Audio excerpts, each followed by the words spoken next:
Fellas, say goodbye to Chuck Sherman the boy. I am now a man. I highly recommend you join the club.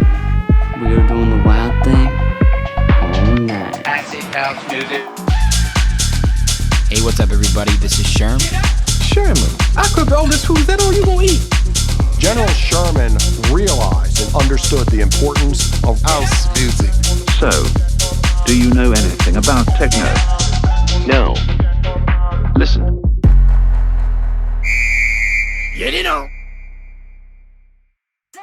Yo, what's good, everyone, and welcome back to another brand new episode of Sherm in the Booth. I'm, of course, your host, Sherm. Today is Wednesday, November 24th, 2021, and this is episode 186. I hope everyone is ready for this one because it's a massive interview. I am truly honored to have house music songsmith Roland Clark on for episode 186. I had such a great time chatting with Roland and getting his full story in this one. Such a great conversation throughout, and of course we started by talking about his early inspirations and influences. Roland was raised on the East Coast and called New York, New Jersey home for many years. Instead of going to prom one year, he snuck into Club Zanzibar in Newark and had his first real house music experience. He was heavily influenced by the lyrical tracks he heard the DJ play and was instantly hooked. Eventually, he started working at a record label and learned the ins and outs of the industry until he eventually gave music a shot, and he hasn't looked back since. I had so much fun running through the Roland Clark discography.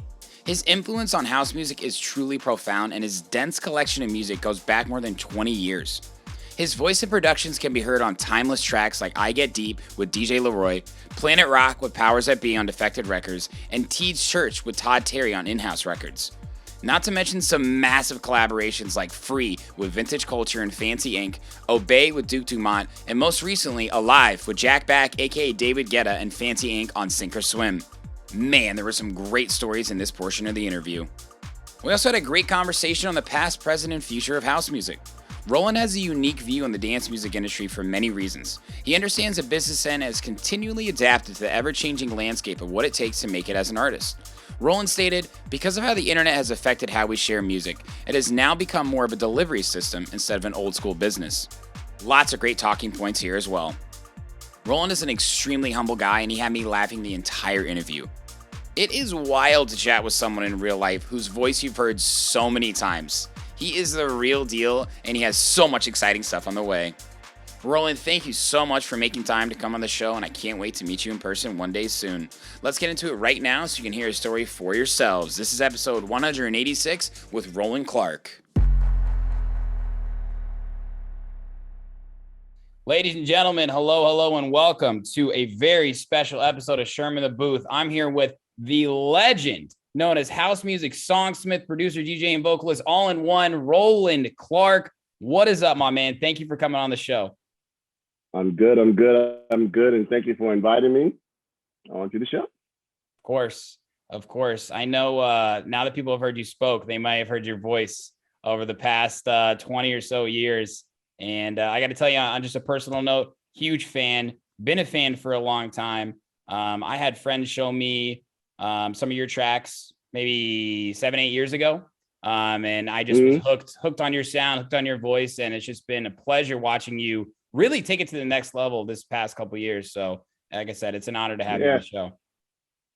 Well, you're the one. No, I've been trying to grow. I mean, I started off doing like soulful house because, you know, that's what us blacks, we was into that. And it's still a part of me. Like, it's the only genre of music I know that I can show anybody, no matter what genre of music they're like, and they feel it. Mm-hmm. There's something about soulful house. It's definitely a feeling. And and then, you know, I knew I wasn't monolithic, so I was like, I'll try this and I'll try this and I'll try that. And I pretty much almost tried everything. I even did EDM with Dimitri Vegas and Like Mike, which I thought was, somebody said, that's a career killer. I was like, really? Because we got 20 million streams. So I don't know. Kill me. Ooh. Yeah. So, yeah. That's true. You've had a lot of aliases over the years. Career. That's true. Well, I had aliases early in my career because I was kind of embarrassed about doing music. Really? Because I was just yeah, it wasn't something I was trying out actually, because all my friends were doing it. And Todd Terry was like, you should start using your name, man. And I was like, really? He goes, yeah. So I think my first alias was Urban Soul. We did All Right. That was on Christmas Cool Tempo. And my second alias was South Street Player, Who Keeps Changing Your Mind, which is a huge UK record, I found out. And I used a few of them. Urban Babies, Jesus Jackson. That's an R&B record I did with Fatboy Slim that ended up on Grey's Anatomy for a long time. Yeah, I saw that. So, that's pretty cool. Yeah. Yeah, it was weird how that happened. I kind of was just at his house and it was kind of raining. It was just a weird situation. And the way his house set up, he has basically two homes next to each other. And he was like, let's do something while you're here. And I was like, yeah, why not? He goes, I don't want to do house though. I was like, oh, okay. He did this track with an S950 sampler, floppy disk. He was just flopping them in and out. And I was like, yo, like I haven't seen one of those since like the early 90s. Yeah. And that's what he uses. Wow. So I played the bass line on the bass and he was trying to produce my vocal. I remember looking at him going, yeah, I don't need you for that. Like this. So I asked him, an engineer, just can you step out the room? So I wrote the song. Yeah. It took like an hour to write the song. I sang it. They came back in and tweaked it, and the rest is history. Yeah, Running on Sunshine was the name of the record. That's crazy. And that wasn't the only time you've released music with him, though, right? No, the first time he reached out to me, he goes, hey, I sampled this vocal you got called I Get Deep. Yeah. And it's coming out next week. I was like, wait a minute, we're skipping a whole section. He goes, yeah, how much do you want? And I was like, oh, like this could change my life. I could have said $100,000 or $50,000 because the record was coming out. Right. So I said, no, don't do that. Like that's not cool. So I regular license fee or whatever. Yeah. And he was like, really? And I was like, yeah, that's it. And from it was called Song for Shelter, and he made two tracks out of it, and the other one was called What the Fuck. Yep. Which made it two licenses, of course. And yeah, that was the first time, and the first time we met was on my birthday, November 7th at the Virgin Records mega store in Manhattan, on 14th Street. Yeah.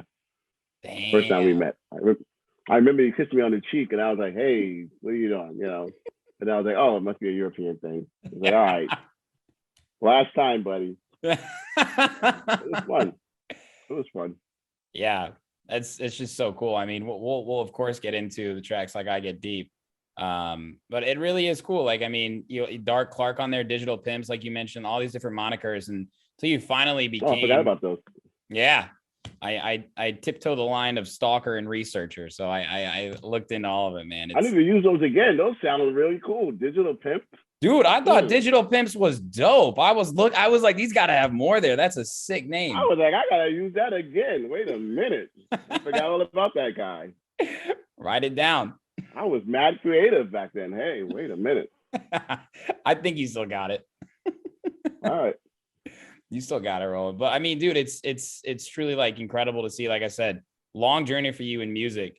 I personally know, just from looking at your entire discography and everything, you've had a ton of different influences. And growing up, where you told me about before we went live, was obviously hugely influential on you.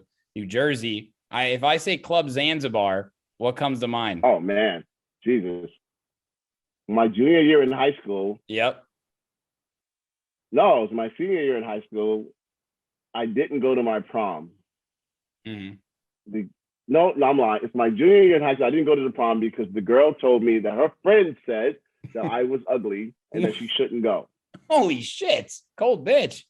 That's Celeste Tisdale. That's her name. Celeste Tisdale. Where are you at? Celeste Dixon.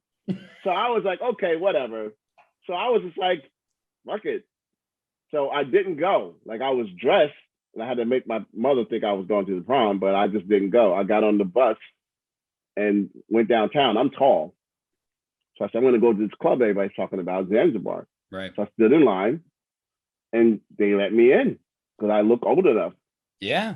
And this is one of those clubs where you aspire to go to when you get out of high school. So I went back to high school that Monday. And I was like, they said, where were you? You didn't come to the prom. So I was at Zanzibar. And they were like, you're lying. You didn't go to Zanzibar. I had to like, yeah, I did. It looked like this. It's got this. And I was explaining to them how the dancers dance. I was like, people were dancing by themselves. And some guys didn't have on shirts and they were sweating. And they were like, you didn't go. And I was like, all right, well, whatever. I went. Yeah. But yeah, Zanzibar is like one of the first experiences I had. And when it comes to music, it's one of the first experiences I had when I heard lyrics that told stories. And it kind of shaped the way I write songs. Like listening to Jocelyn Brown and Lolita Holloway and Sylvester and that whole era of songwriters made me go, oh wow, you could do that. You know. Wow. You can tell somebody what happened to you in a song, you know. What year was that? Do you remember? It's a long time ago. You don't know. long time ago. long time ago. There was a DJ playing though, right? My first DJ I ever saw was Tippy Torales, who was the opening DJ for Tony Humphrey. Wow. And, you know, you could only see the top of their heads. So I just remember seeing a Puerto Rican guy. I was like, I didn't know who he was, but years later, I was like, did you play a Zanzibar hippie? He goes, yeah. I was like, you're my first DJ I ever saw. Wow. And then, of course, the great Tony Humphreys. And he was incredible, dude. Like, he was that DJ, you can bring him a reel to reel, not a dat or a reel. And you go, hey, can you play my record? He goes, sure. He won't even listen to it. He just plays it. If it sucked, you'll never get another record played in that club again. If it was great, he played it 3 times that night. He was one of the only DJs I know who played records 2 or 3 times a night. The same song. Yeah. Unless it was more like his way of saying, this is a hot record and you need to go out and buy it. Right. You know? Yeah. Yeah. Those are the days of the physical component, right? I mean, like I said, I'm in Chicago. I have a deep appreciation for the role that Chicago played, especially, you know, the late 80s and then early 90s, Frankie Knuckles, Ron Hardy, Chip E, Farley Jack Master Funk. Those are the guys. They would play records 3-4 times in one night, right? I'm gonna start doing that again. Like, look, you should pay attention to this one. Like, yeah, you know, got to. You know. So what actually like drove you to want to start getting involved in music? Was it the DJ? Was it the music itself? Or do you remember that moment? It was weird. Like, I was out of college and I called my friends. I said, what are you guys doing? They said, oh, we work at this recording studio in Manhattan called Calliope. I was like, really? What do you do? They go, nothing. I was like, no, like, what do you do? Like, during the day? It was like, nothing. I was like, all right, I'll just come up. Yep. So I went up there. One of the guys were in we call it the programming room, and he was just playing keyboards and messing with buttons and stuff. And I was like, all right. And my other friend was answering the phones. I was like, so that's what you guys do here? They was like, yeah. I said, so when do you get off work? It was like, we live here now. Like, it was 4,000 square feet. And wherever you slept is where you slept. It was just, and I was like, can I come? And they were like, yeah. Wow. But the people that was recording in that studio were people like Audio 2, Salt and Pepper, Levert.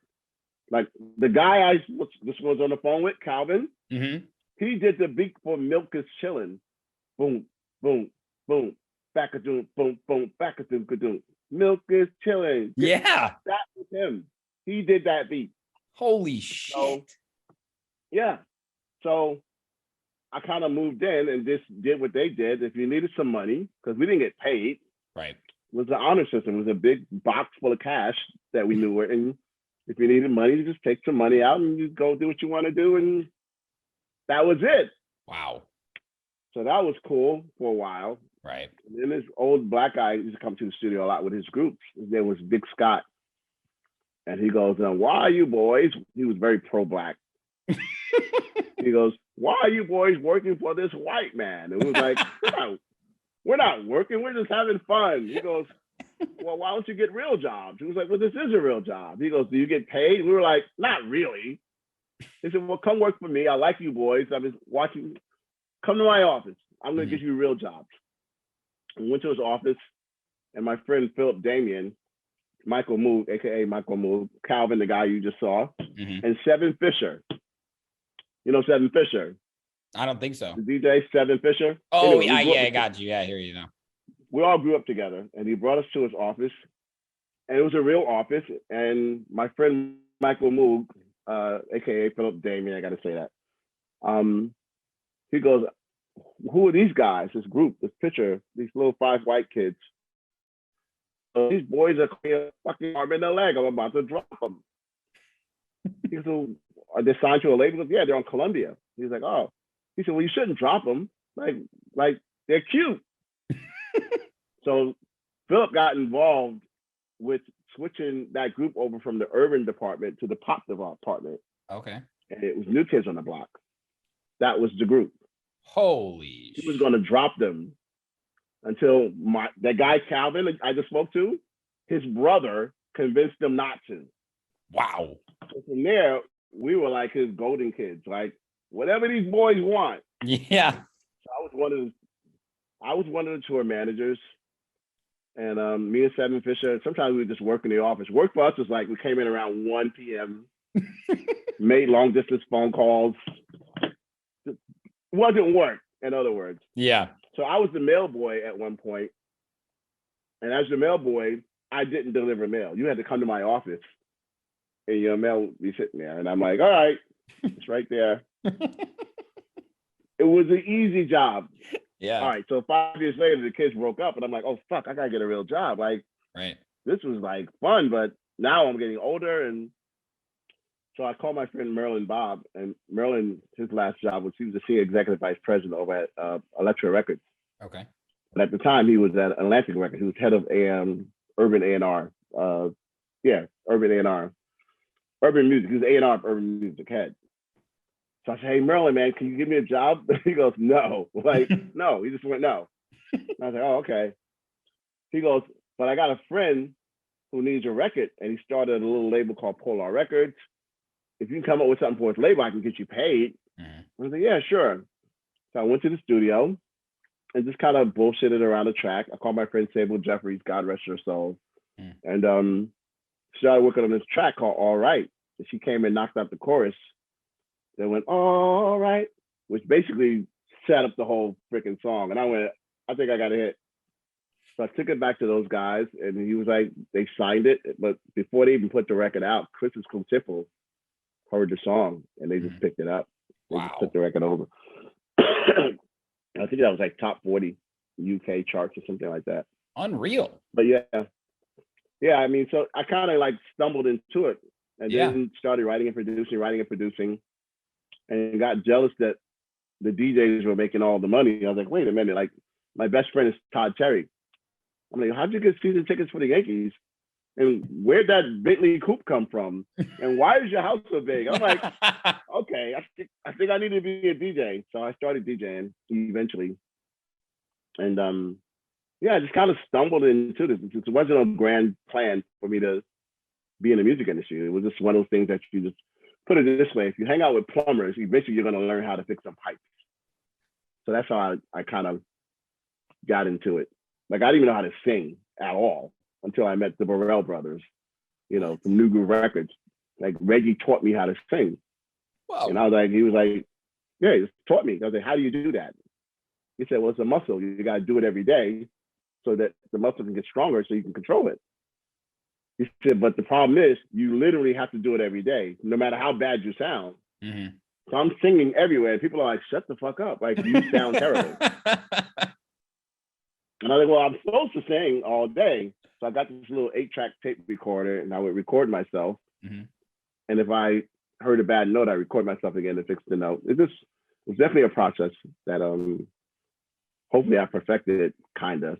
Yeah. But I kind of stumbled into it. Wow.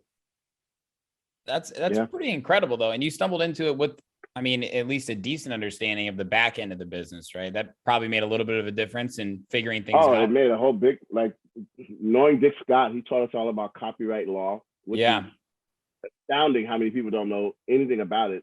That's about people who should know. Yeah. Don't know anything about how splits are done. Mm-hmm. They don't know the difference between mechanical royalties, they have no idea how the actual business of music works. Yeah. And that's what I learned first. Yeah. So yeah, I learned that first. And labels hate me because I always show them how much I know. Like, you actually look at the contract. I look at it. Yeah. They go, and I hate when they say stuff like, "Oh, it's standard." I was like, "Oh, Jesus, don't say that word." Standard, really? All right, goodbye. Are they still pulling the same shit as they used to then? Like, how much has really changed? It's almost what they don't put in the contract that hurts them. Mm. They don't put sync rights in the contract. Mm. They put very little in the contract, so it leaves a lot of things open to interpretation. So I noticed that the contracts aren't thick anymore. Mm-hmm. They don't cover all the grounds. Sometimes the contract is just 2 pages, and I'm like, "You sure about this?" Okay, yeah. Interesting. So yeah, it's what they don't say that hurts them. That's what they don't say. Smart. I know. Because they limit them. This is what happens. Because it's house music, they limit themselves into thinking that it's only going to stay in this box.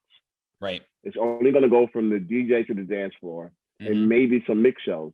Right. I look at it like, no, this can go to a movie. Yeah. This can go to a TV commercial. Right. It can go anywhere. So I don't look at it like it's just house music. I look at it like it's music.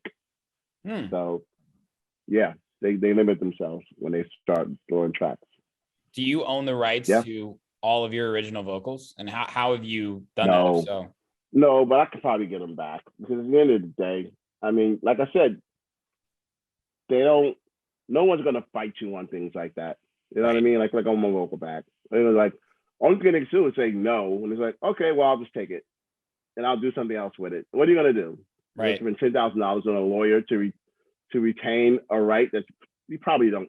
Like, who's going to do that? Like, I'm going to spend all this money to keep your vocal. Like, yeah. they're not going to do that. And that's the modern day electronic music world too. I mean, if you look at the Beatport top 10, how many songs are sampling, 2000s, 2010s pop, right? It seems like there's no rules anymore, Roland. I don't know. Are they buying the rights? It's only rules when the rules only apply when something is making a lot of money.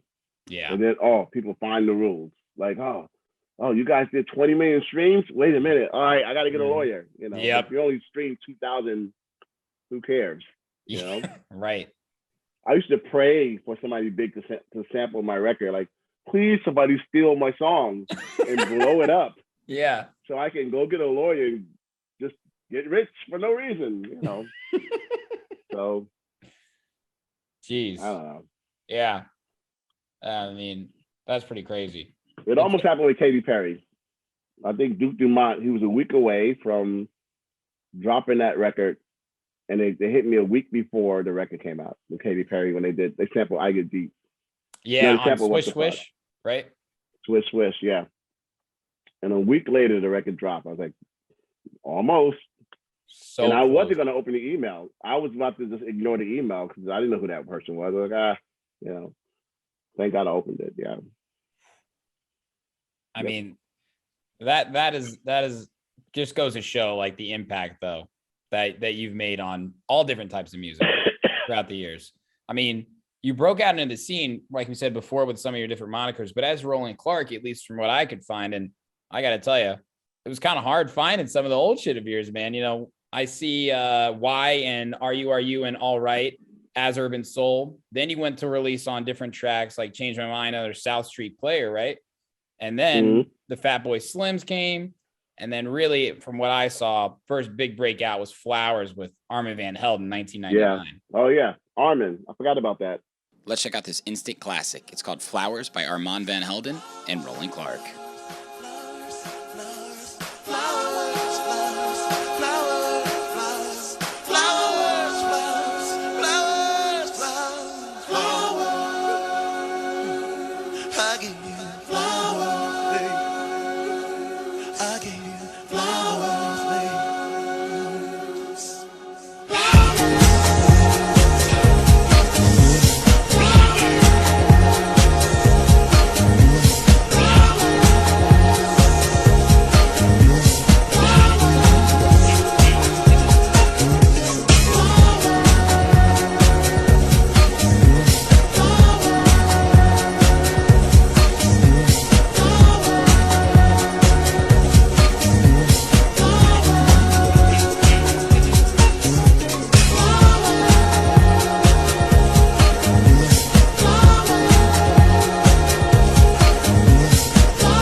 What was it Armin like was my then? I neighbor. mean, collaborating, like what was the collaboration process like in 1999?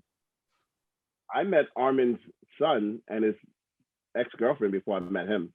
What? So crazy story. Yeah. His ex-girlfriend, who was super hot, they'll say Andretti.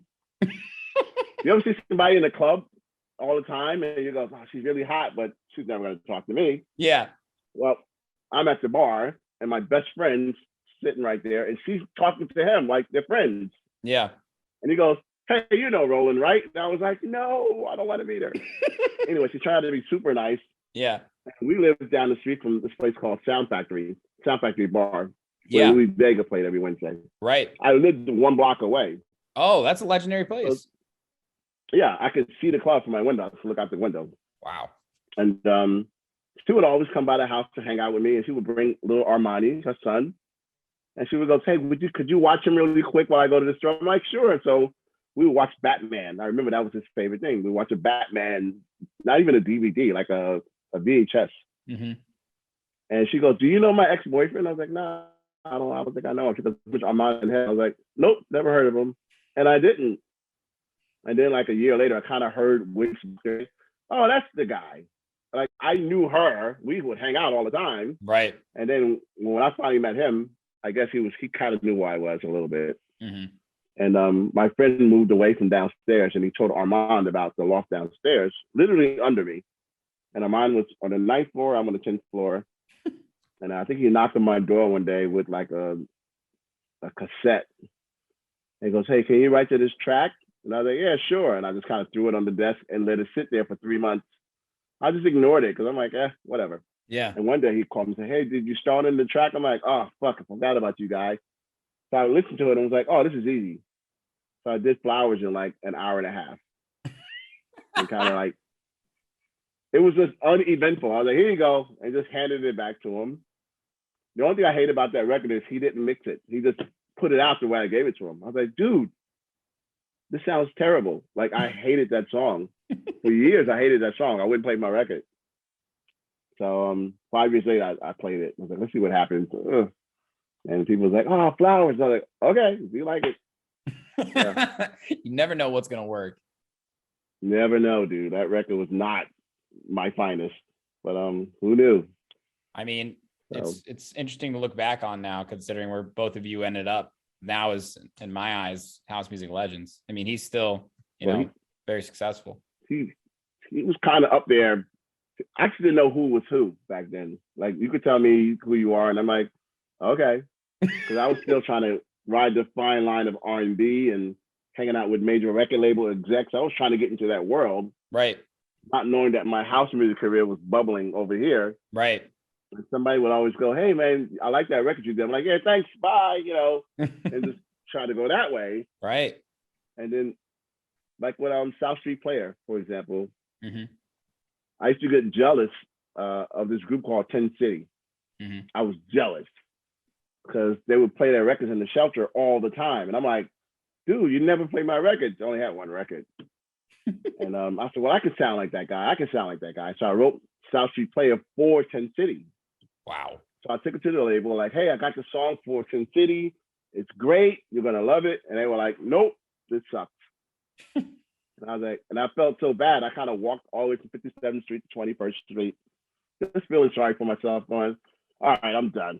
I'm done. So where I lived right here. Mm-hmm. I lived right next door to Def Mix, Frankie Knuckles and Dave Morales' office. Mm-hmm. And across the street was Strictly Rhythm, right there. And across the street from them was Todd Terry's office. What? So I can go downstairs and just see people like, hey.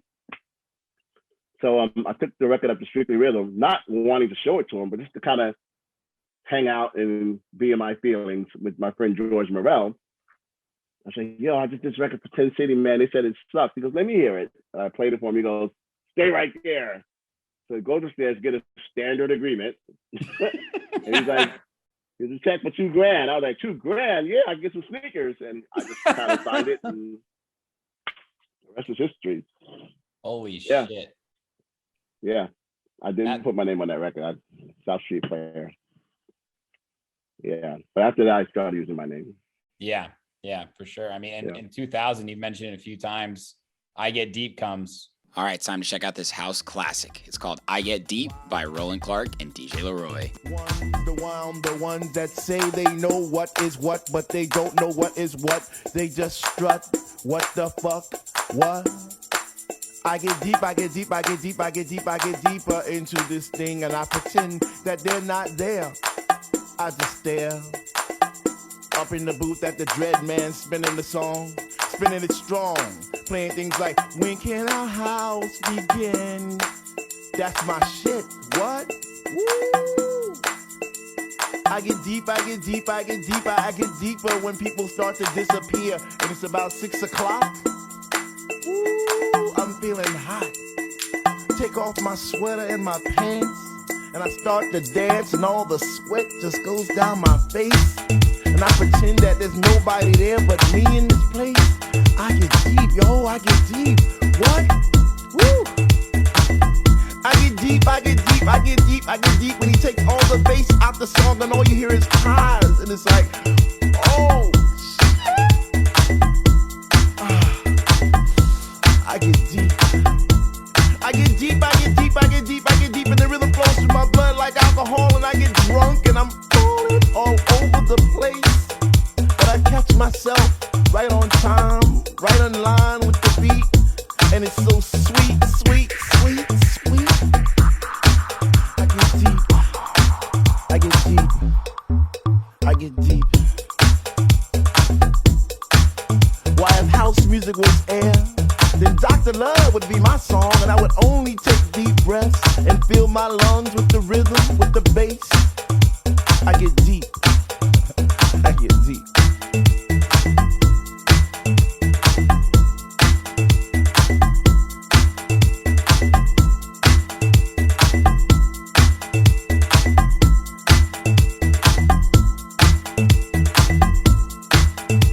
Now it's about 3 a and I see people doing plie, spinning, jumping, and grinding as if they had wings on their feet. A track that's still played today, and in some variations, obviously. But it's not acapella. I Get Deep was pretty much Todd Terry's fault. Todd Terry's fault? It's his fault. Because he asked me to sing on this track of Mark the Wall, Something Feeling Good in My Soul. Mm-hmm. Record he did. Dude, I don't want to sing anymore. Like, that shit is just, ugh.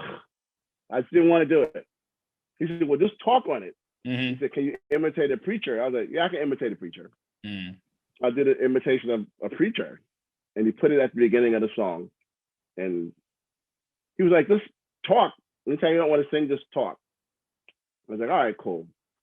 But between that record and I Get Deep, the guy that you just saw, Calvin Gaines, yeah, his whole family is super talented. Mm-hmm. He has a brother named Reggie Gaines, and Reggie wrote a play called Bringing the Noise, Bringing the Funk later on in life. I don't even heard of Bringing the Noise, Bringing the Funk. Oh. Anyway, Reggie is a spoken word artist, and I would listen to him. I'm like, yo, how do you write that stuff? He goes, you just write your truth and just say it. Yeah. I was like, all right, cool. So when I Get Deep came along, I just wrote my truth, like my experience at the shelter after not being there for a minute. And I was like, wait a minute, this is not the same club I remember. And I described how I felt when I would go there. And that's how the record came along. But yeah, Todd was the first one to tell me, don't sing, just talk. I was like, okay. Yeah, wow. It's fault. Yeah. That's actually unbelievable. Sometimes your friends got to push you to do what you don't want to do, and it ends up putting you in the right position. He didn't care. He just wanted me to be on the track. Either way, hella high water. Because I was easy. I was across the street. Right. Had my own studio. He was like, just do something. Like, we were friends. So it wasn't like, I'm not going to say no. I was like, you're my friend. What was this? Like, he's one of the only people I don't charge money for anything. No matter what. Like, I mean, like, yeah, I'll just do it. Todd and InHouse Records. Where is he from in New York again? Is he from Brooklyn? Brooklyn, yeah. Yeah, he's in Atlanta now, but he's from Brooklyn. Oh, he moved out of New York? Really? Yeah, it's nice how I'm in Atlanta. He moved to Atlanta when I was moving out of Atlanta. Mm. So, like, within 3 months of you moving in, I left. He goes, what the fuck? I'm like, yeah, I know. Well, what are you going to do? So, What's it like for you though today, Roland? I mean, have you like just been at a random show and somebody plays that without you being there, or has there been any moments where you're like, I can't believe that person's playing that? Or, I mean, what's it like? Because it's a foundation of house. Well, recently, my interactions recently were unimaginable. Like Armin van Buuren, that to me was unimaginable. Like to get a WhatsApp call directly, I'm like, who the fuck is 317? I said, let me answer it. Million numbers, yeah. I said, hello, and he's like, hey, it's Armin van Buuren, and I was like, okay, like, go on. And the fact that he knew, like, it still doesn't register that people know, because I'm a studio rat. Like, I stay in the basement, I don't party. So when somebody that big goes, hey, I love what you did on this and this and this and this, and I'm like, you know that record? He goes, yeah. I'm like, oh, fuck, I forgot. Like, I put out records, so you guys played them. So yeah, it took me like a couple of days to put this record together, and we did it. It sounded great. It's amazing. You know? Yeah, you deserve that recognition, Roland. I know you're clearly a humble guy, but you do. Yeah, I'm not good on accolades. Like, it's weird. I don't like it. All right. It's cool from women. Yeah, like, oh, I look like great. Male DJs going, oh, I really love you. I'm like, could you step back a couple of feet, buddy? Could you say that a little lower? Could you lower your voice when you say that? Like, come on. No, I'm just joking. I appreciate those guys, but yeah, for sure. I'd rather have more women going, I love you. Right. That's hilarious. Hilarious. So speaking of Armin van Buuren, I wanted to ask you about, some of your label releases over the years. I mean, you've released on so many labels. I think you've released a total of 160 tracks, something like that. Might even be more. I think it's more than that. I think it's got to be more than that. Way more than that. 200 plus. Yeah. I mean, yeah, I guess if you put on credits like produced, remixed, wrote, a lot. I use the Samuel L. Jackson method. At one point, Samuel L. Jackson was the highest paid actor in the world. And nope, I'm not the highest paid actor. He had made the most money doing movies. Right. And they were like, how do you do that? He goes, I never turned down the role. He said, if your movie sucks, they'll just be like, yo, that movie sucked. But that guy, Samuel L. Jackson, was great. Right. So that's how I approach music. I was like, hey, man, because I have to eat. That's how I eat on my music. I try not to go get a job. The minute I do that, it's like, ugh. But if you give me a track and the track is decent, I'll put my thing on there. Now, if your track doesn't work and my thing is hot, like, it wasn't me, buddy. It was you. Like, yeah. Because they like, yeah. So many tracks came out that probably just didn't work. So it just adds on. But all you need is one to work. One a year, tops. Yeah. And I always got lucky with that one a year. But yeah, my whole thing is like, I would do volume, but my quality would have to be good on that record. So I don't just take any old track. The track has to kind of speak to me. Yeah. And I've been lucky over the years working with guys who did great work. Dean Mikulski, Francis Mercer. Those guys, they do great work. Yeah, shout out to Deep Root Records. I've interviewed Francis. He's a great guy. I played a party with them. They're special people out there in New York. Yeah, I was trying not to like them, but I do. I was trying not to like you guys, man, but yeah, I like those guys. I'll clip it and send it to him. It's funny you brought that up. I was gonna ask you about Deep Root, but I got to start with Defected, a label that I feel like has made a pretty big impact. And you had a track a long time ago, Powers That Be versus Roland Clark, Planet Rock. Instant classic, and it's gone on to be remixed by a ton of people, including Claptone. All right, let's check this one out together. This one's called Planet Rock by Roland Clark versus Powers That Be on Defected Records. On my planet, bass was my day and kick was my night. Rhythmic interludes of percussion was my four seasons. On my planet, I can see constellations of children dancing. On my planet, house is a religion and the DJ is my God. On my planet, there is peace. On my planet, there is love. On my planet, there are no wars or rumor of wars. On my planet, there are no drugs or politicians. This world, world, world, world, world. This is my planet, planet, planet, and my planet rocks, rocks, rocks, rocks, rocks, rocks.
That one is like, that's just fucking dope. Like the whole track is dope. Like the instrumental. My planet rocks, rocks, rocks. On my planet there is space. Yeah. Yes. On my planet there is love. My planet rocks. That is kind of dope. Now that I think about it. Come on, baby. Yeah. You got to toot your horn on that one. On my planet there is space. On my planet there is love. Yeah. Sometimes I have to go back and listen to stuff and go, oh shit, I did that. I'm unlocking memories tonight, Roland. That's what I do. Dude. You can see my brain going, wow, I did that. I know. I think this is what I do. Opened this show with it for a long time. Yeah. Oh yeah, BBC Radio 1. Yep. Yeah, it was good. My experience with Defected was good at one point. Yeah. At one point. Yeah. I mean, at one point. There was a long overlap because you did I'm Inspired, House Nation. You did 2020 The Power with David Penn, which someone who's also been in the game for a long time too. The Power is basically Resist. I did a record called Resist. Yeah. And it was basically took Resist and changed the title of it. So that's pretty much what that is. So it was already a hit before the David Penn. Not to say his track isn't great. He did a great job with his track, but the record, the vocal itself was already known, you know? Yeah, totally. Yeah, Defected, they do good. They do good work. They're probably they do good work. I'll end it there. I want to. Moving on. I can easily just. They do good work. I got you, boss. So, something also you brought up Todd Terry, InHouse Records, longtime friend. You've released countless records on his label.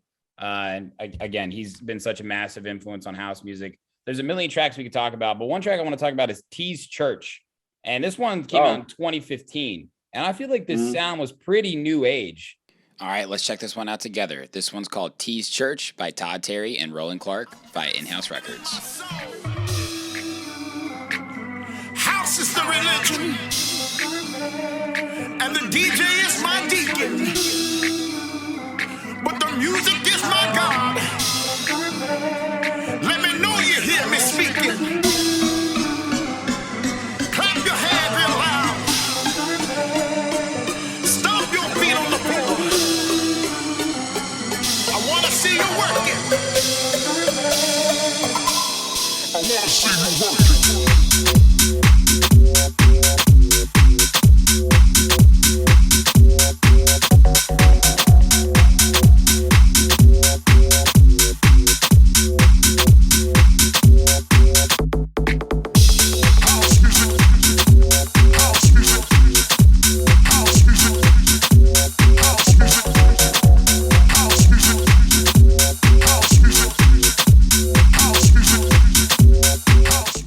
And it wasn't like, you know, someone who's saying like it's old meets new school. Like it's a modern take on house music in my opinion. Well, that vocal came about. See, this is how Todd is. People don't understand who Todd really is. Mm-hmm. So there's an app on my phone called Voice Record. This app right here. Yeah. He knew I had the app. The app records AIF and WAV files. Okay. We're in the car in Ibiza. And he goes, yo, listen to this track. And he plays the track for me on it. I'm like, oh, okay, cool. Can you do a vocal for that? I was like, yeah, when I get home. He goes, no, like now. while I'm driving on the phone, that's how I cut the vocals. Through my phone. Sent him a WAV file. He did his magic. That was that. You freestyle it? Just on my phone. That's how that track came about. I heard the track, so I had the key, and that was it. It's not rocket science, is it? Todd makes things very simple, very easy. That's why I like him. He's my boy, man. He's like, you don't need a studio. You got a phone. He's like, oh shit, like you're right. That was it. You feel like, I mean, I've come across a lot of producers and worked with them, heard about them, really overcomplicate the process. It seems like you and Todd specifically just like, dude, let's just make the music, clean it up, put it out. And I hardly do, like if I'm at his house, it's not music. We don't talk music. We just talk about everything else but, you know what I mean? Like we're just regular guys, regular friends. We're not like music friends. We just happen to be doing music all the time. Right. But not together. Right. So I can be in one room, like I'm going there next week. I could be in one room recording something and he could be in a whole nother room recording something. And it's just, that's how it is. I don't go in his room to go, hey, that's great. He don't need to hear that from me. He's like, fucking Todd, like it's a truck. Just like I don't need to hear from him. Like, hey, I like that. I'm like, I don't care whether you do or not. I was like, you know, yeah, I like to have friends like that, where it's just even, like, you know, and that's true. I got a friend like that, and my friend Ant Le Roi. You know, Ant Le Roi is like one of those guys. I can call him up. We can talk for an hour and never bring up music. Just joke with each other. And that's it. Yep. You know, I love that. So I like guys like that. Yeah, you need friends in your life, not music friends. You need friends. You know, write that down, people. That's how I feel too, Roland. I feel like my closest friends in music, we don't talk about music. It's kind of funny. Yeah, like what you already know. It's like working at a Dunkin' Donuts. Why do you want to go home and talk about donuts? Like, hey, remember how you glazed that donut, buddy? Like, yeah, man. Like, how did you, like, what did you do? Did you, like, we both work at Dunkin' Donuts. I don't want to come home and talk about donuts. Yeah. Like, oh, yeah, I like how you did that coconut cream, man. How you just, it doesn't make sense. Yeah. That's pretty damn embarrassing. It's true. Makes sense. Makes sense. Roland, out of all the tracks, you know, you've released at top of mind, is there one that means the most to you, regardless of success? Oh man, I'm glad you said regardless of success, because this was not successful. Yeah. There's a song called Sunshine, and I think Ron Trent did a remix for it, but I like my original better.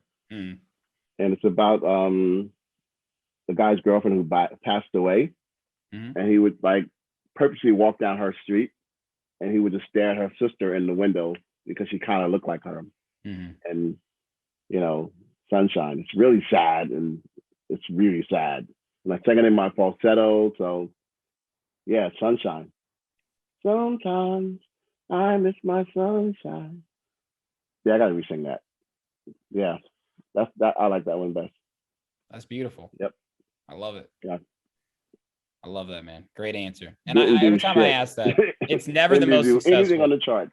It's every time I ask that question. I've been doing this for 5 years now, Roland, which obviously is, you know, not as long as you've been doing it, man. But every time I ask that question, every time, if it's a true producer, they never answer their most successful.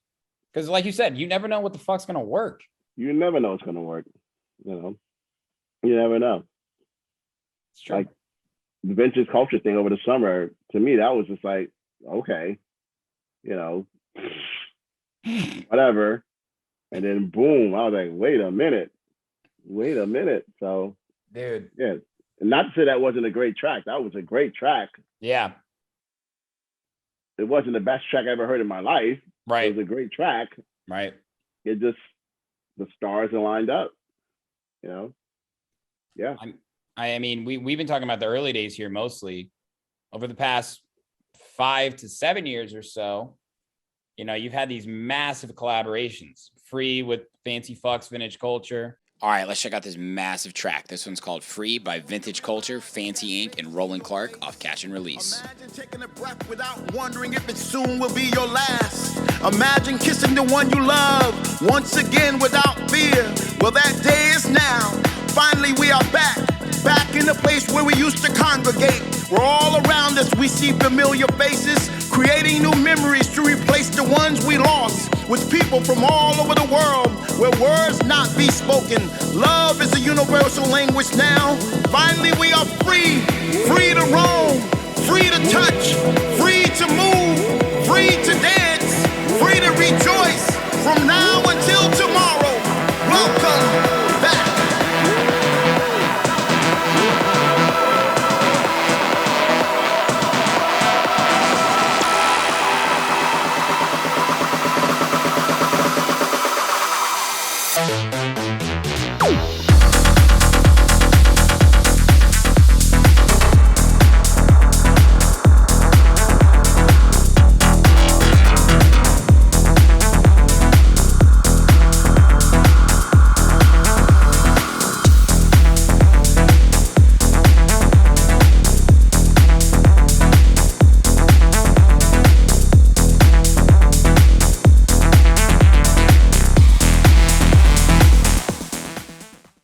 Obey with Duke Dumont. You mentioned that a little bit earlier. Oh, that's my boy. I love Duke. Duke is cool. Amazing. Sunset 303 with Fatboy Slim. That one's old, obviously. We talked about that. Most recently, Alive with Jack Back, aka David Guetta and Fancy Ink again. I mean, these tracks, it's really cool for me as someone who like does have a deep appreciation where house music came from and innovators like you. And, you know, we've mentioned them all. And now to see that cyclical process come back around and see somebody like David Guetta release under a moniker that's house, somebody like Vintage Culture who does Brazilian bass, you know, collaborate with you. What does that feel like for you? I mean, do you appreciate that? Is it exciting, or is it kind of like it's exciting when it's one-on-one? Like for last week, I'm on Instagram and David Guetta followed me. I was like, it's probably like somebody that works for him, you know. Yeah. But no, it was him. Wow. And I just went, thanks. You know, he said something to me. I was like, oh shit, this is really him. I was like, I'm talking to David Guetta. Like, this is just unreal. So, like I said, the same thing with Armin van Buuren and with Duke Dumont. Our first conversation was me just tweeting him, going, hey, thanks for sampling my record. Katy Perry, that's a big deal. I'd like to call you one day. Let's talk about it. He goes, give me your number now. And we talked for like an hour on the phone. Damn. It was surreal. So, Idris Elba was another person who I met. And that was weird because that's every girl's dream, Idris Elba. I'm like, So when he told me he was a fan of mine, I was like, please, can you say that again, but say it into the phone so I could show my ex-wife. You know, like, So, I actually get girls like that. I go, hey, I got Idris Elba's phone number, but look, you can't get it. Look. I bet Idris would approve. Yeah. That's awesome, though. But yeah, when I found out he liked my music, I was like, wow, like that's very surreal when somebody in a whole nother world likes your shit. Yeah. So truly. I don't know. Like I said, I'm a studio rat, so I'm not one to go out and look for attention. I'm just kind of like, you know, if I get a new plugin, that made my week. Like, oh, I got this new plugin, man, you know. And chicks don't like to talk about plugins, so that's not, you know. No, they don't. They don't. Yeah, you already know. Maybe I need to tell my fiance about plugins because, like you said, I got to get it all right now. I'll be like, I got to tell you my favorite plugins. Like, hey, babe, you heard about the new Waves plugin? Like, what? What about our anniversary? Yeah, I had to spend the money on the plugin. So yeah, my bad. Yeah, dude, it's crazy. It's true. So we talked about a bunch of different labels tonight, but there's one we haven't talked about yet. Delete Records. Your label, right? That crap. I just basically started that label because I hated people that scheduled records. It was like, I was like, all right, let's do this record. All right, we're thinking about January. It's like, why not next week? Yeah. And it's like, it's the same record. It's just coming out. There's no scientific method that says people have more money in their pocket to download your music in January. Yep. So it's just a way for me to kind of throw out stuff. The only thing about the label I hate, I never got into promoting the label. I could care less about promoting the label. I didn't go, I just got a logo like recently. You know, I'm just kind of like, it was just a way for me to put out something that I wanted out. I like that though. I think I only had And it's not even a successful label. I'll tell you that right now. It's just a label. It was like, It's all Roland Clark tracks. It's just like, here. Yeah, it was just a way for me to put out my music when I wanted it out. Hopefully one day something on the label will go number one. Let's see. We'll see. But yeah, it's just an end to a means. That's all. Yeah, no, I love that. Nothing special. I think a lot of producers struggle with that these days, Roland, is like, one, the frustration of not getting responses from label. Two, they feel the dependency of having to release on labels to grow. Three, the frustration, like you said. And I'm just like, wanting to say, dude, fucking just drop that shit. Put it out there. Because when you make music, you get feedback. It sounds differently. You're going to make a better track. You're going to continue to get better and better and better.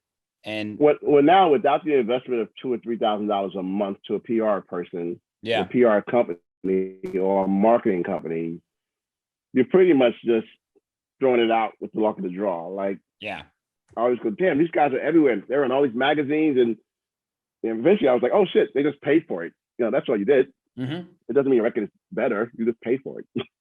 You know. I'll get into my label one day. I don't know. I'll try to invest in it one day and see if it works or not. Yeah. You know. I feel you. Let's see what happens. Roland, you said you're a lab rat, so to speak. You're like a studio rat, yeah. A studio rat, yeah. What is it? I mean, you're a great DJ though. What is actual like Roland Clark set like?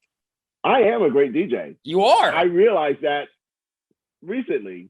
I was like, I'm a great DJ. I don't know. I realized that? I really think I'm a fucking great DJ because I start off way different than I end. Like I'll start off house, depending on the club too.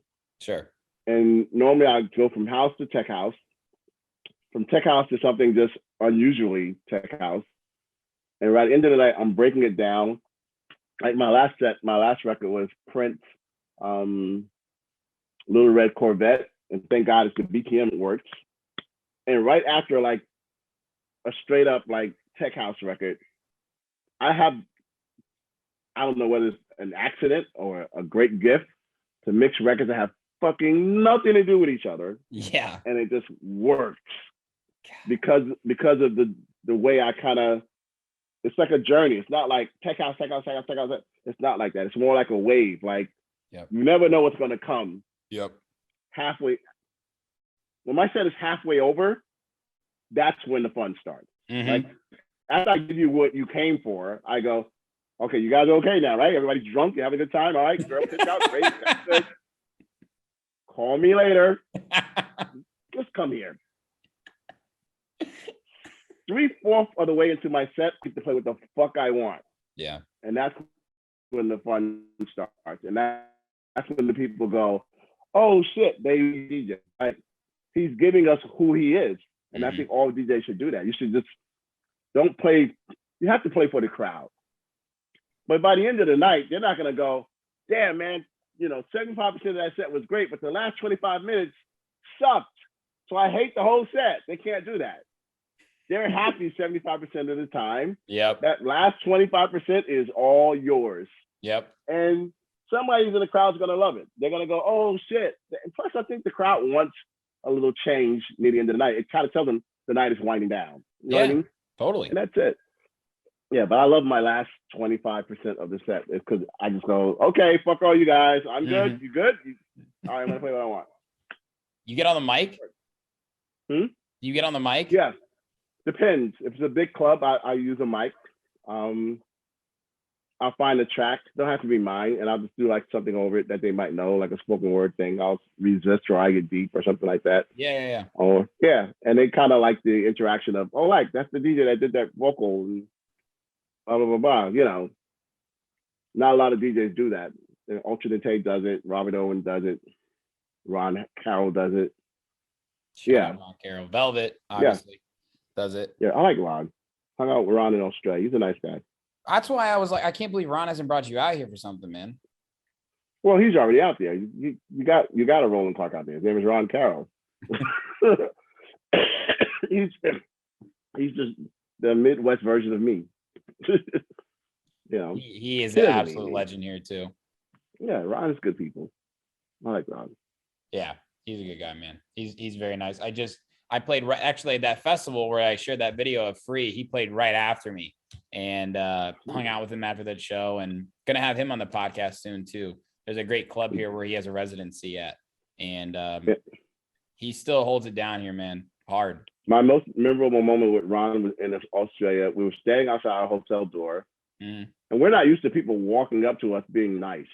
That's weird to be two black guys, big black guys.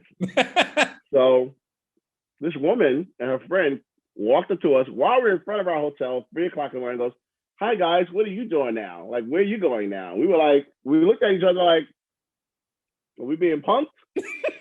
He's like, "Well, we're about to go to our rooms. Like, what's up?" "Oh, we thought you guys might want to hang out." They literally just wanted to hang out. Wow. But by American standards, we think we're getting picked up. Right. We're at the hookers or something. They were like, "No, you guys just like fun. We just kind of want to hang out." And I was like, "Oh, you just really, that's it?" I was like, "Oh, all right, I'm going to bed now. See you later." But they were like, nice. I was like, "Ron, I'm not used to nice. What is that?" Yeah. I'm not used to white women walking up to us smiling. Like, yeah. That's weird. Especially girls like that. American girls, they'd have some ulterior motive, right?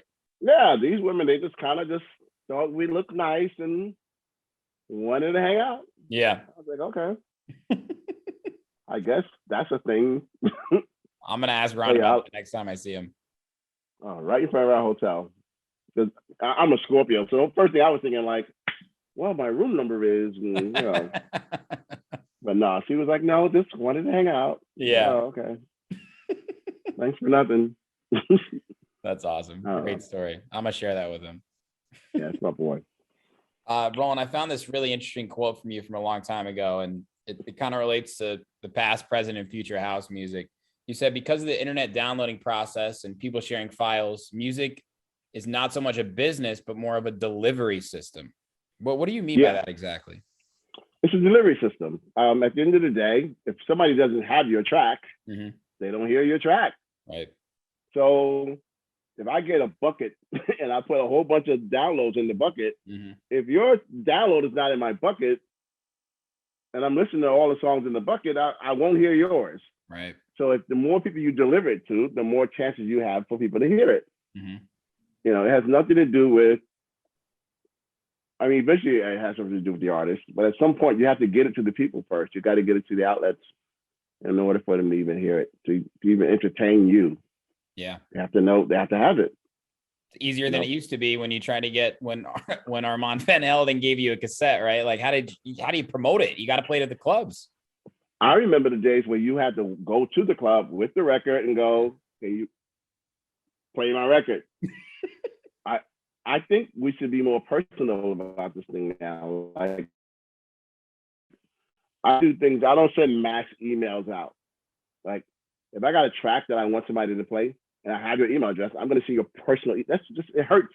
When somebody, when I see send me something and they got a little like general thing like, "Hey, I got a new record coming out, blah, blah, blah," and you're in the BCC.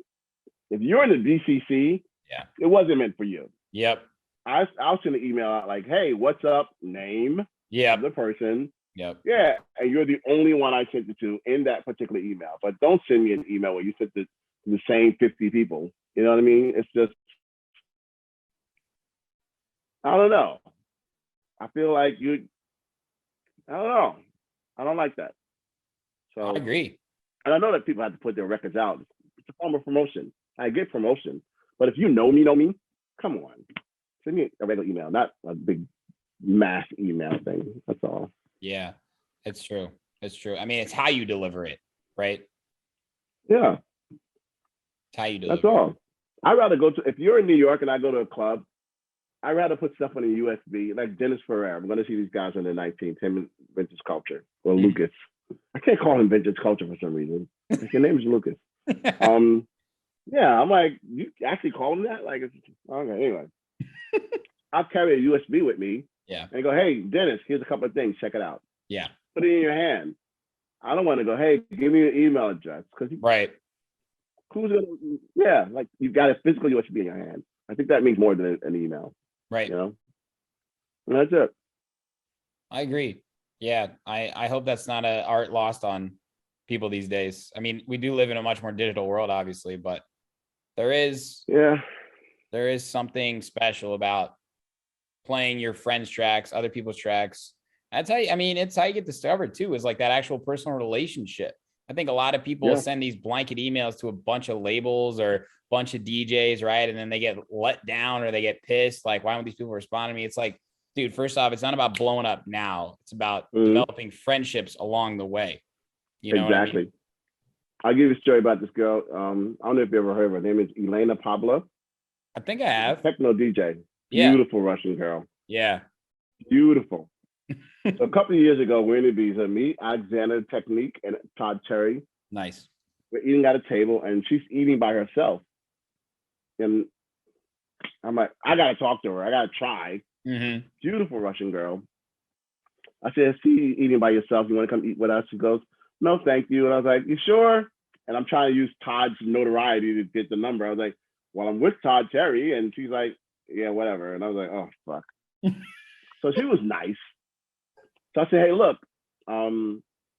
he's playing at this particular club tonight. If you want to get him the guest list, here's the information. Here's my phone number. So I think she kind of Googled me. Right. She goes, calls me up and goes, oh, I would love to come to the club and put her on the guest list. And she goes, well, you know I'm a DJ too. I'm like, of course you are. Like, like here we go, another, yeah. So at the time, I had a radio show at Pioneer DJ Radio called I'm With the DJ. Mm-hmm. And it was live every Monday. Like I had to go to the station in Ibiza and be there. Wow. Well, I didn't want to do it this Monday. I said, hey, look, you're a DJ, right? I got a show for you to do Monday in Ibiza. You have to be at the station. Mm-hmm. Boom. She did the show. And this unknown DJ girl took that link for the show and just put it out there, bro. And between that and her looks, and she actually can DJ. Yeah. She actually does tracks. She did a remix for him for Oliver Van Helden, a track I did called This Is Techno. Oh, yeah, of course. Yeah. That's her, Elena Pablo. Wow. I think a year later, I'm looking at Instagram. This girl's got like 30,000 followers. Like, yo, what the fuck? And I'm looking at her pictures. She's playing at these places with her names and lights. I was like, yo, you're bigger than me. Like, what the fuck's going on? And when I saw her, she goes, oh, it's all thank you, like, for the opportunity, but like that one little spark, that personable connection, and me being lazy that Monday, like I don't want to do the show, right? Just set her up, like, period. She was the one that introduced me to vintage culture. No shit. She introduced me to Lucas online. Yep. So it came full circle. There you go. Yeah. Yep. That is so good deed does do great things. Yeah. Elena Pablo. Shout out to Elena. That's you gotta see her, dude.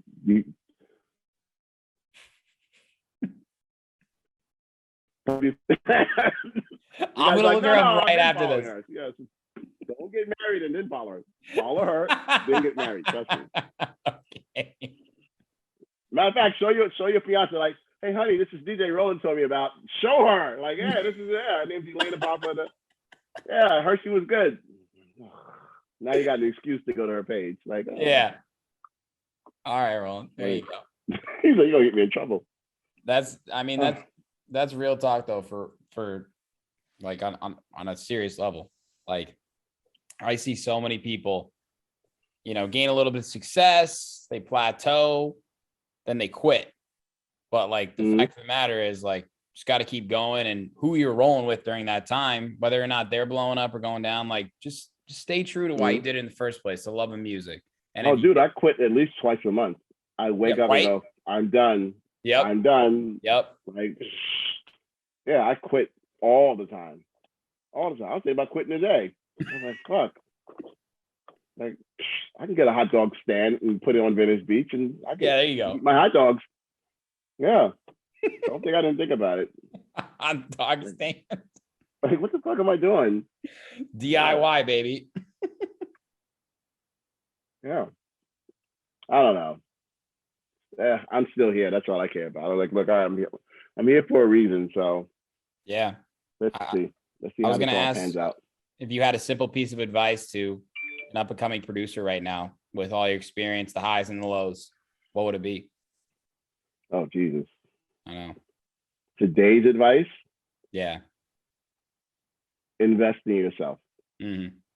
Don't depend on someone to support you unless you're supporting yourself. Mm-hmm. So that means instead of taking a trip somewhere or hanging out with your boys or buying drinks, whatever, Yeah. take that money and use it in PR, promotion, photography, whatever you got to do to promote yourself. Put the money into it and invest yourself, because no one else is going to invest in you unless they see you're doing it for yourself. Yep. Whether you're good or bad, at least you'll be seen, you know? Yeah. Yeah, that's it. It's true. Invest in yourself. Because there's going to be a lot of moments where it's just you who is your only fan. That's it. And dude, like I said, every once or twice a month, I go, I'm done.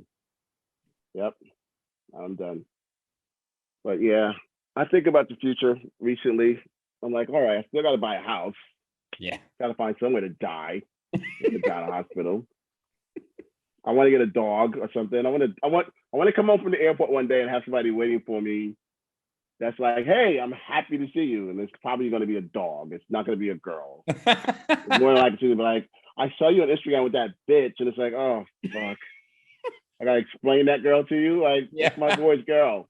But why was she all over you? And it's like, oh. Oh, God. My dog would never say that. Dog, nope. Dog's excited My to see dog you. would just lick my hand. I open the door. He takes a shit. We're good.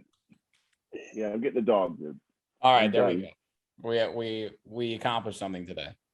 Yep. If he says it's between me and if my girl goes, it's between me and the dog. Oh, she's out. I'm like, you're gone. You're out. you're gone. What are you talking about? The dog Simple as stays. that. Simple as that, people. Yeah. I can pay for you. I can buy another you. Yeah, there you go. My dog is loyal. Dogs are the shit. Dogs are underrated, dude. Dogs would just look at you and go, you know, I love you, man. Every time they see you. Dude, I love dogs come too. back and go, did I tell you I loved you today? And you're like, no, tell me again. Like, your girl comes in, she might go, hi. Yeah. That's good. The dog loves you every time they see you. Yep. Their whole life is you. Exactly. Yeah, your girl will leave you for her because her friend said something like, he doesn't make enough money. Like, you should leave him. Like, you're right. And it's like, what? Yeah. Amazing, man. As you can see, I'm not in a good way with women right now. I'm like, I hate all fucking women. Hey. Watch next week, I'll be like, I'm in love. You're telling it like it is. Oh, dude. Anyway. Unapologetic right. Roland Clark, baby. What you got any more music coming out this year? I did this thing the other day called Happy New Year that Amada picked up, which is kind of weird because it's called Happy New Year, so it can only be out for New Year. I hope so. They're adamant about putting this out a week before New Year's Eve. Okay. So I'm like, okay. I did a vocal version of Telemunka, Vintage Culture Remix, which is kind of dope. It's called Bees the Sun. Yes. I'm actually recording something now for Hugo and what's the name of these guys? And I looked at them. I'm like, well, you guys chart well. I'm trying to remember their names right now. I feel bad because I should remember their names. Hugo, DJ Hugo. DJ Hugo? Yeah, I met with you Tiesto's camp. Let me see. Yeah, Hugo. Hugel. Oh, Hugo. I got 3 or 4 things. Yeah. Yeah. Nice. Yeah. Are they big? I don't know. I think it's one guy. Charting. Yeah. I think they're charting. He sells records. He's good. I started working on it, and then I came home to finish it, and I got that chest cold. Now I was like, I just emailed him like, dude, I can't finish it until I get rid of this stuff in my chest. Yeah, man. So hopefully you understand. That's good though. But yeah, that's it. Get Physical picked up another thing with me in Vintage Culture called We're All Legends. Wow. I'm working with this girl called Honey Love, who's incredible. You know Honey Love? She's awesome. Taylor, that's my girl. Like, she was here like a couple weeks ago. I love Honey Love. She's great. Her Yeah, track Taylor. Free, so good. We see here our track. Forget all the stuff you heard from her. Just Yeah. forget about it. She flew out to be here to record it. She live in LA? Taylor lives in LA. Mm-hmm. She came out to Maryland because her parents are from Virginia. So she stayed here. Oh, that's awesome. Fuck yeah. Yeah. So I just kind of met her on Instagram Mm-hmm. as a, yo, what's up, girl? I kind of slipped into her DMs and we just started talking on the phone. She's like my Netflix buddy, basically. We talk almost every night and she goes, yeah, like, hey, what are you watching? I'm like, watching this. And she'll watch it too. Like, if I tell her to watch something, she watch something. She tells me to watch something, I watch it. I love that. That's been going on for 6 months. So She's I guess great. she built up for 6 months. Had no idea she was a DJ at all. No, I just thought she was some chick that took nice, cool pictures. And it all kind of came together. She's blowing up. She's under some good management too. She's doing really Rob well. Weissman. She's Rob. So when I met Rob, I was like, I want to do a track for her. And she came out. She flew out. She stayed for a couple of days. The track came out incredible. They loved the track. We should finish. Well, it should be signed by now. Yeah, she signed her contract with Insomniac. She's done signing. So yeah, Taylor. Yeah, she's a genuine person. Like, I like people like her because she actually does the work. She's not like a pretty face. Right. She stays home and she's taking classes on Ableton. Mm-hmm. Aunt LaRock is teaching her stuff about audio, and she's a sponge. She wants to learn. She's not like, I'm pretty and I can DJ. That's not her. Yeah. She puts in the work. You know, I love that about her. She puts in the work. Shout out Honey Love. Yeah. I can't call people by their DJ names for some reason. If I know your real name, same. Like, I call Fatboy Slim Norman. Like, what do I look like calling you Fatboy Slim? Like, hey, Fatboy Slim. Like, I feel the exact same way. Yeah, like, hey, Norman, Taylor, Lucas. Like, anyway. Yeah. I got to know your real name. Fuck that. Well, my real name is Matt Sherman, but everybody calls me Sherm, so we'll call it that. Sherm, like Germ. I remember that. Yeah. There you go. Whatever works for you, Roland. Hey, Germ to Sherm, Sherm to Germ. You got teased in high school. Like, hey, Sherm to Germ. No. Just don't say Sherm the Worm, bro. I don't. That one doesn't sit well. Oh, you put it in my head now. Fuck. I think it's time to eat because my stomach's rumbling. I was just about to say, man, we're good. Thank you so much, Roland. Truly a pleasure. You're the man. All right, brother. Absolute legend. Have a good night. I'll talk to you soon, okay? Appreciate you. I appreciate you, man. Feel better. I'll talk to you soon. Man, do I love Sherm in the booth. Oh, hey, I think you do too. Hope you enjoyed that piece of content. If you're looking for more, make sure to go to my YouTube channel and hit that subscribe button and turn on all notifications so you don't miss any upcoming Sherm in the Booth interviews, live sets, new music, exclusive artist interviews, Sherm's Word, sub-pack reviews, and more. This is your one-stop shop for everything entertainment. Cheers.